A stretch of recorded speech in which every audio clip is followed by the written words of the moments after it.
All right, guys, we're here at Hierapolis, and it is a super vast site. Like, as I look around, I mean, I would come here if you're not planning on doing the thermal pool or spending too much time on the travertine pools.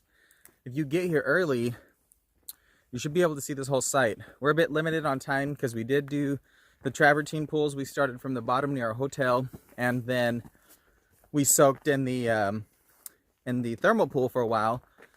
But so as I look around, it seems as if there's very particular points of interest for most of the tourists.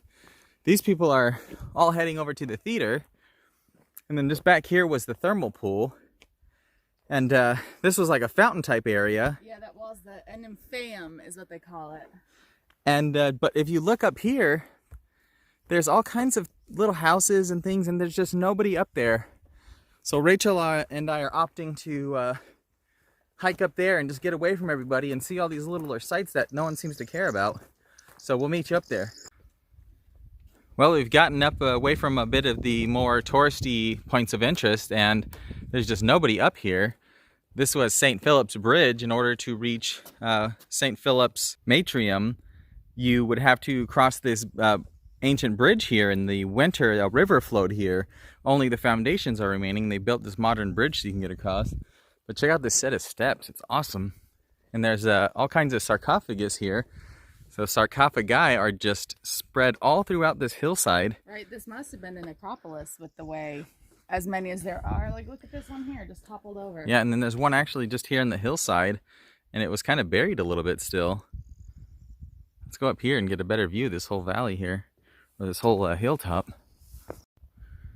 Here's a bit of an old bathhouse. It's actually an octagon, which is pretty interesting. You don't really see that shape in a lot of these ancient sites.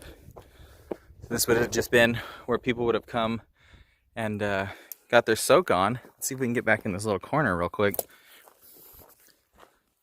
I imagine it would have been your typical Roman style where you had your cold, your hot, and your different temperature rooms. Really hot. Yeah, that's cool, the different little sections, huh? These views are really wicked up from up here. So most everyone's just kind of walking along down there or at the theater. And yeah, there's just nobody up here. Let's go up there and check out those little spots. So here's a Pilgrim Fountain. The worshippers who came to pilgrimage to St. Philip's area here would cleanse themselves in this fountain before entering into the church. And check out this very steep set of stairs. Let's go up here and see what's cracking. So this set of stairs, as I called it, Rachel was telling me is most likely a like a theater type seating arrangement, and they would sit and people would speak here. Looks like some pretty good stuff up here. Yeah, there's, if you take a little bit of a hike away from everybody, you can kind of see a bunch of stuff that no one really comes up to see. So this really neat area was the Matrion of St. Phillips, and it is very impressive, I'll tell you. Ooh, birdies. Look at these very nice, looks like column capitals. So from the center of this area here, wow, very neat. Look at, I'll do a spin and you can see.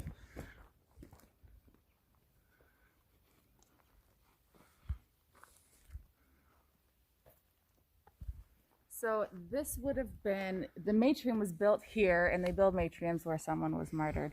And so Phillip was martyred here in the year 80 CE, and they buried him, or they crucified him here, buried him back down there. We'll show you his tomb in a minute. But this is just such a neat space, and they actually, if you look, there's 8 little niches. And we learned when we went to Ephesus that the circle with the 8 like pie pieces is actually an early sign of Christianity. Is that, maybe I just saw it above this doorway. That'd be looking cool, so then they could see what I was Oh no, this is just more like a cross. I bet we'll find one though, and I'll show it. So this area above where we just were is certainly a necropolis. You can see a sarcophagus here, buried pretty much completely except this little corner here. And it looked like there was some nice, I guess they would be like tomb style buildings over here.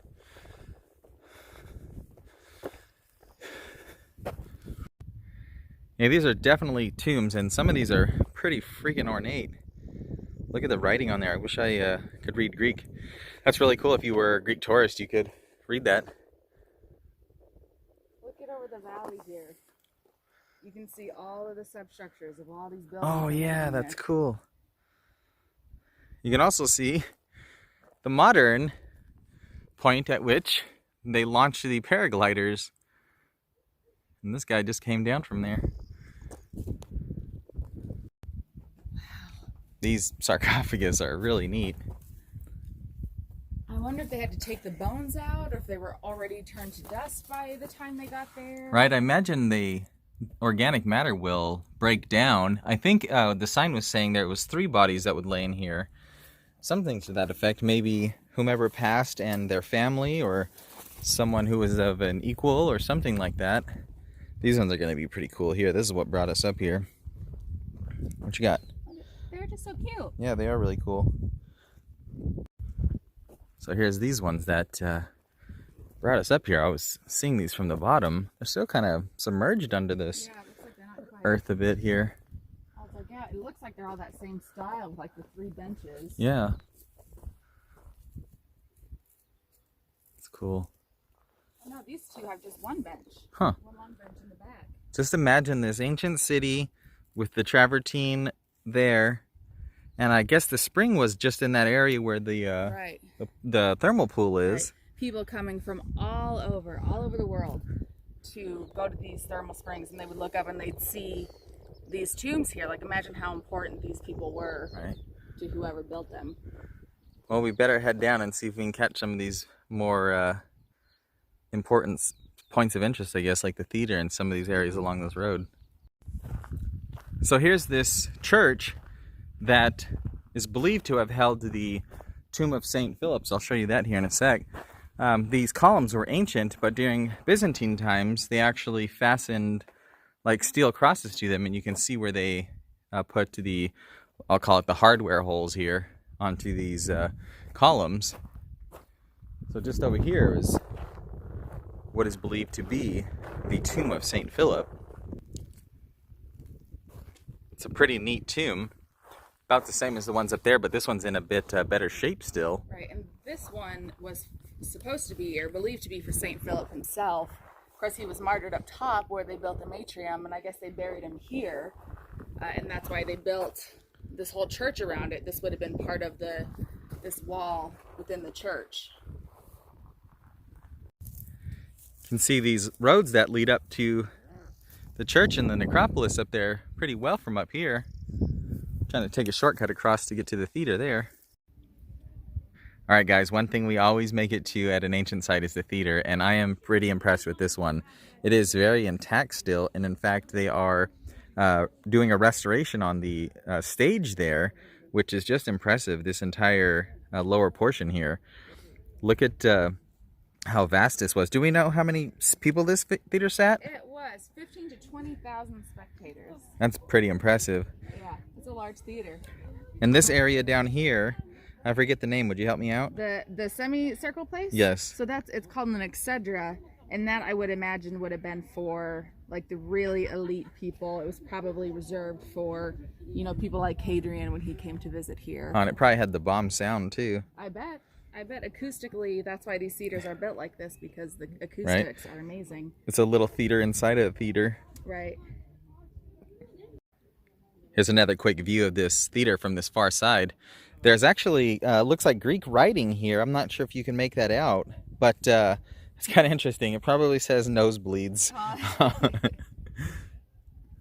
Right, it's unfortunate you can't go and actually view the theater. We saw some people down there, and I don't know if they were the archaeologists or if they paid a lot VIPs for a special tour to be able to go in there, but they're actually underneath that stage right now. Wow, I bet they did have like a special kind of tour package or something. See the hot air balloons all over this valley here. It's really neat. Walked over to this edge to get a view before we head this way. But just there's the thermal pool, and then here's the museum, and then here's these excuse me, travertine pools that this site is known for. Figured I'd show you a bit of that real quick on this Hierapolis video. Very beautiful with the sun reflecting off of here. But it's very vast. It goes just down that way, and just on the other side there's some more. But it's pretty awesome. As you come up from the one entrance, you can walk through it. Alright, so to give you an example, here's the theater. And here is where we were up on this hill, I believe. Maybe somewhere in this area was where all the sarcophagus in the St. Paul's area. But there's a modern road just over there. And if you come this way, there's actually the ancient road you can walk along as well. And we're going to follow this. And it looks like we should be entering under these gates and things, and then pop out on the far end where all of the bigger buildings were down there. So this is pretty cool. As you enter in through this gate, the sign says that this entire area along the side here was a huge fountain area, which is it's a nymphaeum, and it was the nymphaeum of the Titans, and it's appropriately named because it is massive. So this road here we just read was Domitian Road, and Domitian was an emperor, you said? Yeah, he was an early Roman emperor, actually very famous for being very harsh in the treatment of Christians. And this area around the road would have been the agora, so the market area. It's pretty neat. Almost looks like some different types of grooves in this rocks, but I think it's just where the stones are naturally separating. You can see on the sides, I would imagine, then just the different areas for shopping off to the sides through these little archways and stuff. Or maybe there would have been, you know, little stalls, little street vendors here. Maybe people had different types of foods, breads, textiles, pottery. I wonder if this has plumbing running under here, because that's pretty void under here. I know a lot of these ancient cities will have plumbing that runs under the street, which is very impressive, and it's fed by like aqueducts and things of that nature. But just look at this, how impressive this area is. So I was just saying about the plumbing, and it looks like this would have been maybe some of the area here. Unfortunately, people are slobs and they want to litter in there. They have no respect. But what do you expect? People don't care. They just want to come take Instagram photos and say, I went there, and they just don't have any respect for what they're actually seeing. What you got? It's a face. It looks like he's got a mustache. See him? Oh, it's got a beard too. Yeah. See it? Well, this is a pretty impressive latrine that they've got here. I wonder, water fed through here, and you would urinate or defecate in this area. But it's a pretty impressive restroom, I'll say that. Right, you can see, I guess, where the bench would have been. Oh, maybe there. Along this way here. And then people, that's where people would have sat. So just inside of these two outer portions of this gate are these, like, maybe they would have had some type of spiral staircase inside, and you could walk up, and they were like the guard towers. That's what I would think for a gate. That would make sense. All right, I'm gonna go on the other side and show back in here at this this gate here. I'm assuming, I think the other end was the north. So this just says the Frontinius Gate, or Frontinus Gate. Maybe it just means the front gate. See this writing up here. That's an impressive gate. You can see back down this road we just came down. So this is pretty cool right here. It's an olive oil press. And they would put the big amphora here. And I don't know how, but somehow it would just come and all the oil would just drain here. They must have lowered, you know, they would have had some type of cloth, kind of like modern days. And then inside that, they would have put the olives, and then they would have lowered like heavy stones, and then it would have just pressed into there, and then it would have fallen out this drain here. it's kind of interesting because just here are some sarcophagi, and then it looks like there's a tomb here. So I don't know at what point what was what, but apparently there may have been a point when they were pressing olive oil next to a gravesite. I don't know. Here's inside this tomb. Oh, it's a very impressive tomb. I don't know if there was different levels and people were, you know, people were laid out here. And then people maybe also laid out up there.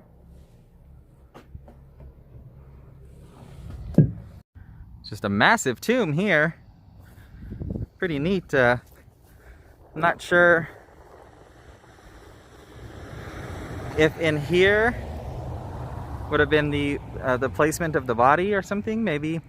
But also in the front there's a door. It looked like it had a slab of stone in front of it. What do you think? Because the body would be in here, you think? I think so. Because then there's that whole arch thing on the side. Whoa. What's in there? Well, like the 3 slabs. Oh, for sure. But I think there was another layer, and so there was like 6 slabs. So it must be for like a whole family or something? That's kind of how that one was over there by the olive oil press then. Another tomb just next to this basilica bathhouse. A lot of these, well, I shouldn't say a lot of it. I'd say 60% of this site is pretty free to roam about, but about 40% of it is behind gates that you can't really see. I imagine it's because of safety, because if you can see there, that's pretty much collapsing in on itself. And from the side, you could see it was pretty collapsed. But this would have been a massive bathhouse. Impressive arches. Huge. Right. So here's the northern necropolis. It seems as if this is basically on the far end of the existing site. There's what seems like quite a bit of excavation that could be done still around here to, you know, have a lot of more things to see. But this is basically just a massive city of the dead. Just everywhere is huge. Right? I wonder why it was so... What was so important about everyone coming here to get buried? Right? Because what was the theater? 20,000 seating? Yes. So 200,000 people then? Because archaeologists multiply the seating at the theater to get an estimate of the population of the city itself. Look at that huge lizard. Holy crap.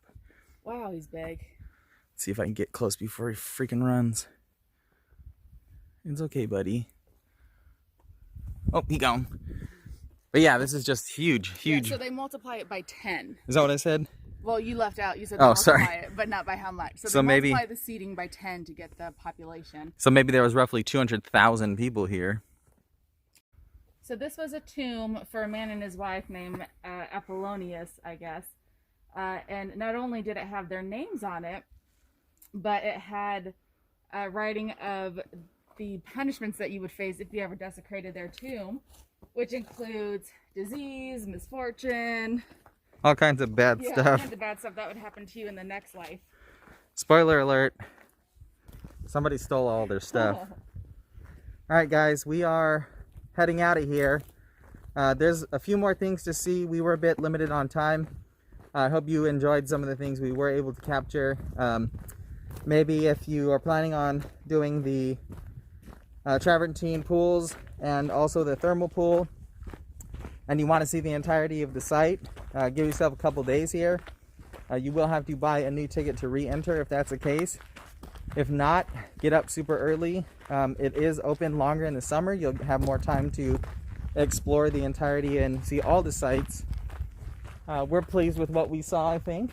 Yeah, I mean, I didn't get to see the Temple of Apollo Oh, or the Ploutonium. Tell them about that Ploutonium. So it's this really neat place, and it's actually a crack in the ground that has carbon dioxide leaking out of it.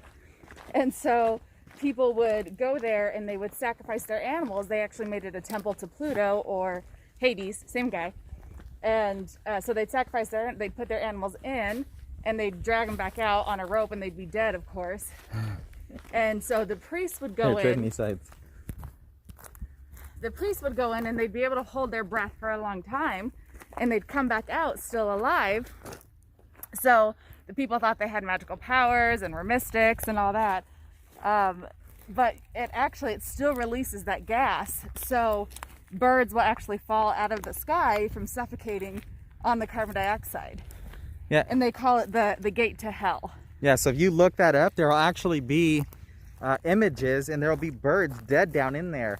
We weren't able to get to it. There was a huge gate around the Temple of Apollo is what it was right there, right? Right, yeah, it's the Temple of Apollo. Right next to it is the Ploutonion.